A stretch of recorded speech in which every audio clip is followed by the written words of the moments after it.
Bonjour, bonjour, on se retrouve dans une nouvelle vidéo. Je vous ai posté il n'y a pas longtemps une vidéo où je vous expliquais en gros que je suis repartie sur un nouveau challenge. J'ai beaucoup trop de vidéos de crochet enregistrées sur TikTok et du coup je me suis dit mais en fait il faut que je les fasse. Je crois que j'en ai 260 à peu près de vidéos. Et je me suis dit bon allez il faut un petit peu que je fasse ça. Donc je me suis lancée un peu pour le challenge de faire une fois par mois ou tous les 2 mois un projet spécial TikTok. Donc là c'est parti, on va faire le premier projet spécial TikTok où je vais tout simplement réaliser un pull que je vois passer qui se travaille du haut vers le bas. Donc d'abord en fait on va faire ici le col et après on descend en fait sur les épaules et tout, parce que généralement les pulls je les fais pas du tout comme ça, mais là j'ai trouvé trop sympa l'idée. Donc on va commencer par faire les mailles côtelées et du coup on va essayer de faire un petit peu ça ensemble, comme ça peut vous donner des idées et tout, comment le réaliser le pull. Ça sera pas une vidéo vraiment tuto où je vous montre tout comme j'ai l'habitude de faire, mais je vais essayer d'être assez explicite pour ceux qui voudront le faire. Donc je pars un peu sans patron, je regarde les vidéos un petit peu comment faire et voilà quoi. Comme d'habitude j'y vais un petit peu au feeling. Du coup on va utiliser cette laine, c'est la Pingouin Pingo Câlin. La couleur c'est la rose des sables.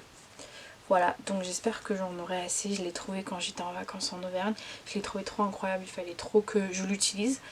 Donc voilà, je pense que ça va être un pull tout doux. Et du coup, ils disent qu'il faut un crochet de 5. Et donc ça va être l'occasion d'utiliser mes tout nouveaux crochets. J'ai fait le haul il n'y a pas si longtemps où je vous montrais la beauté en fait, tout simplement, de ces crochets. Voilà, donc je vous remontre franchement. Je trouve ça tellement important d'investir dans de bons crochets. Et ça fait un moment que je voulais en fait, que je les voulais. Et j'attendais. Et donc là je me suis dit c'est le moment de me lancer. Donc ça va être la première fois que je vais les utiliser. Donc je vais découvrir ça avec vous. Je regarde parce qu'ils disent un crochet de 5. Mais là j'ai que un crochet de 5,5. Donc ça se trouve je me suis beaucoup trop avancée et on va pas pouvoir les utiliser. Parce que là en fait c'est des gros crochets, ça va de 5,5 à 10. Et il y a un autre coffret comme ça où c'est des crochets plus petits que je compte m'offrir pour Noël j'espère. Mais d'abord je voulais tester ceux-là. Donc bon, je suis un petit peu embêtée du coup, parce que j'ai peur que de prendre le 5,5 ça soit trop gros. Parce que je sais que j'ai fait un projet il y a pas longtemps où j'ai pris justement le crochet qu'il fallait, qui était recommandé avec les pelotes. C'était pas celle-ci et c'était beaucoup trop. J'avais dû diminuer de 2. Donc là on va essayer, écoutez, et je vais vite me rendre compte de toute façon c'est pas la bonne taille. Donc vous voyez c'est trop pratique. Je trouve ça trop pratique, c'est trop satisfaisant. Donc du coup c'est parti, on va pouvoir commencer ce nouveau projet ensemble. Donc on se retrouve cette fois-ci en voix off, je sais pas pourquoi, je sais pas ce que j'ai foutu avec ces vidéos. Donc comme vous pouvez le voir, j'ai finalement changé de crochet parce que le 5,5 c'était beaucoup trop gros et il recommandait un crochet de 5, mais finalement je suis partie sur un crochet de 3,5, donc rien à voir. Donc dans un premier temps, comme je vous disais, on va travailler le pull du haut vers le bas, et donc on va commencer par le col et on va faire des mailles côtelées. Donc je commence comme d'habitude par mon nœud coulant, et après si vous voulez voir un tuto un peu de plus près pour les mailles côtelées, j'ai fait une série de vidéos pour apprendre le crochet. Donc là je vais faire une chaînette du nombre de mailles, de la longueur que je veux pour mon col, enfin la largeur. Donc c'est vraiment, si vous voulez un grand col, faites plus grand. Moi je voulais un petit col, donc je suis partie sur quelques mailles serrées. Si je me souviens bien, j'ai dû en faire 6. Mais voilà, là ça c'est vraiment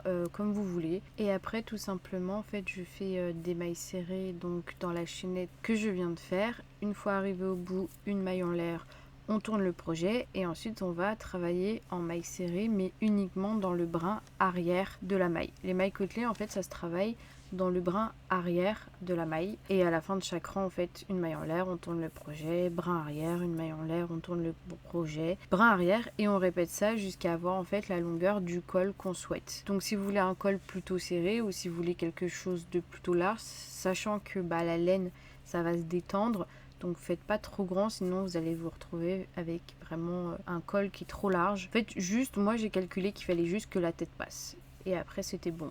Alors j'ai un petit peu avancé sans vous, j'espère que vous n'allez pas m'en vouloir. Mais le soir je peux pas trop filmer parce qu'il n'y a pas de lumière, et je me suis laissée un petit peu embarquer. Donc on s'est laissé au moment où on faisait les mailles côtelées. Donc Les mailles côtelées sont terminées comme vous pouvez le voir. J'ai fait la couture ensemble. Voilà. Donc on coud les mailles côtelées ensemble. Ensuite on arrive à ce niveau là. Je vous explique ce que j'ai fait. J'ai fait un tour entier de mailles serrées. Donc j'ai fait un tour complet. Ensuite j'ai mis en fait comme ceci, vous voyez, pour faire les augmentations. Donc je vous montre un petit peu ce que j'ai fait jusque là. Donc en gros, quand vous placez votre crochet comme ceci, il faut un petit peu compter les mailles quand même pour savoir combien vous avez de mailles au départ. Et vous voyez, en fait, vous faites 1, 2, 1, 2. Ça, c'est l'espace après quand on va travailler, notamment pour les manches. Là, comme ça a l'air tout petit, vous inquiétez pas. En fait, comme on va faire des augmentations, ça s'agrandit. Donc du coup, hop, je le remets de l'autre côté parce que je tourne la couture toujours vers l'intérieur pour qu'elle soit cachée. Donc là où on a mis en fait les marqueurs de mailles, c'est là où on va faire les augmentations.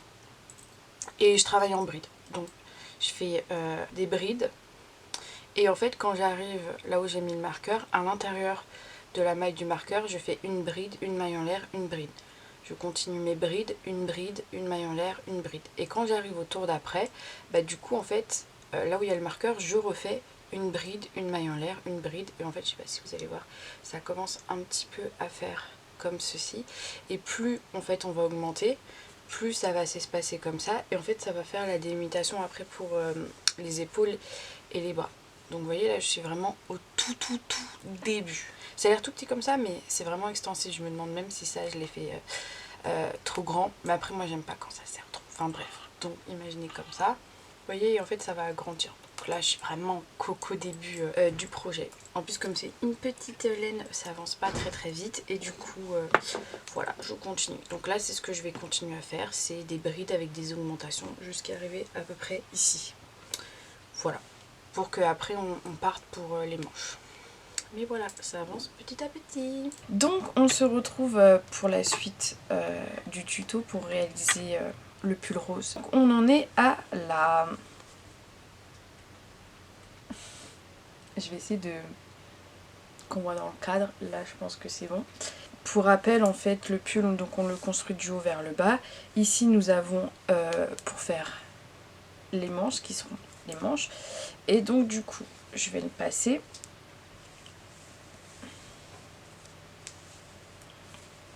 Il arrive un petit peu au-dessus de la poitrine. Je vais vous montrer. Donc, il arrive à peu près ici, voilà, donc au-dessus de la poitrine. Donc là, on va arrêter en fait de travailler comme ça, de le descendre. Et on va s'attaquer aux manches. Donc maintenant, on va partir. En fait, les manches, elles sont délimitées. Ici, en fait, on les a délimitées. C'est là où on faisait les augmentations. Donc en gros, c'est pour ça en fait que moi j'ai mis les couleurs. Ça c'est à chaque fois qu'on finit un rang qu'on recommence un rang. Et après pour les manches j'ai mis les marqueurs de la même couleur en fait. Donc en jaune. Donc ça va être nos manches. Donc on va arrêter. Donc là vous voyez il me reste quelques mailles à faire. Et je vais arrêter donc ici. Couper le fil et ensuite repartir et faire les manches. Donc on va commencer avec celle-ci. Donc là tout simplement on a donc deux parties de la manche comme vous voyez. Si je fais la manche comme ça c'est un peu trop petit, mais en fait on va travailler en rang. Et donc là en fait on va faire une chaînette entre les deux pour agrandir la manche. Donc là j'ai 37 mailles, donc je vais faire une chaînette de 37 pour avoir le même nombre. Et en fait on va travailler en rond comme ça pour monter la manche. Ensuite on fera la même chose de l'autre côté, donc exactement la même chose. Et après on pourra travailler le corps du pull. Donc là je monte ma chaînette de 37 mailles. Donc 1, 2, 3, 4, 5, 6, 7. Donc là j'ai monté ma chaînette de 37 mailles. Tout simplement, donc je vais aller dans le trou là où il y a le marqueur, donc le deuxième marqueur. Et je vais faire une maille coulée. Et comme ça, tout simplement, nous avons le début de notre première manche. Et après, en fait, on va monter en rond. Donc je vais monter en rond la manche jusqu'à atteindre la longueur souhaitée. Donc là, je fais comme ça, c'est le début de notre manche 3 mailles en l'air, puisqu'on travaille en bride. Et c'est parti.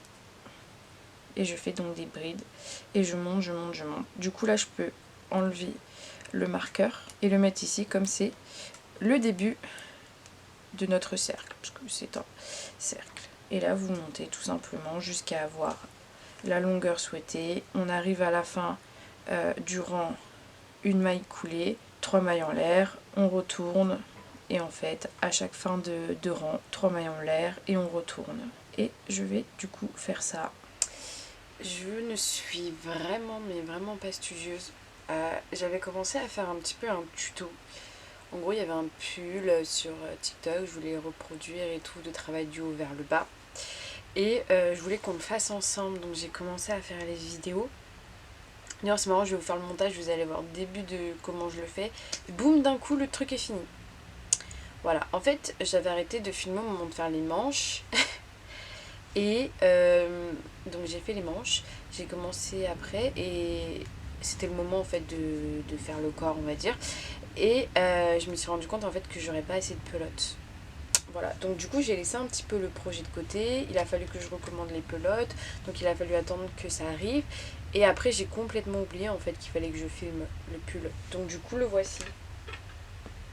Il est terminé, ça fait quelques semaines qu'il est terminé. Et je l'ai toujours même pas affiché et tout. Enfin bref, j'ai rien fait en fait. Il est juste là. Voilà. J'ai fait des manches ballons.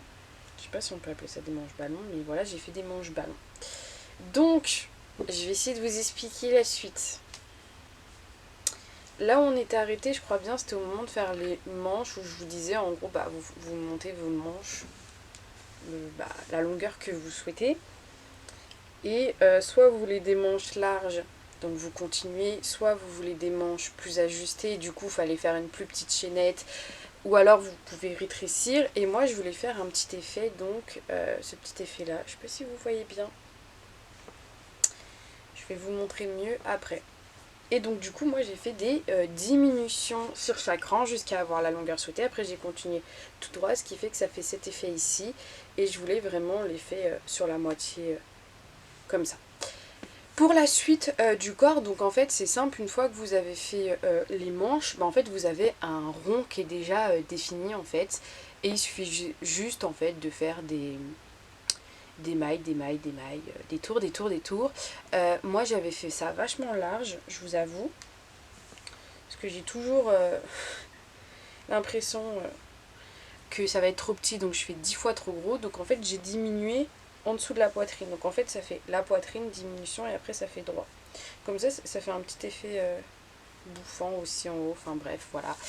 Et après en fait vous descendez la longueur que vous souhaitez. Franchement je fais très rarement des tutos, parce que je suis très nulle pour faire des tutos. Donc généralement je vous envoie plutôt regarder les tutos des autres, parce que moi si c'est des projets rapides ça va, mais si c'est des trucs assez longs, au bout d'un moment j'oublie. Je continue et j'oublie. Donc voilà, mais en tout cas je peux vous présenter mon pull tout doux qui est terminé. Ouais, c'est mon pull tout doux.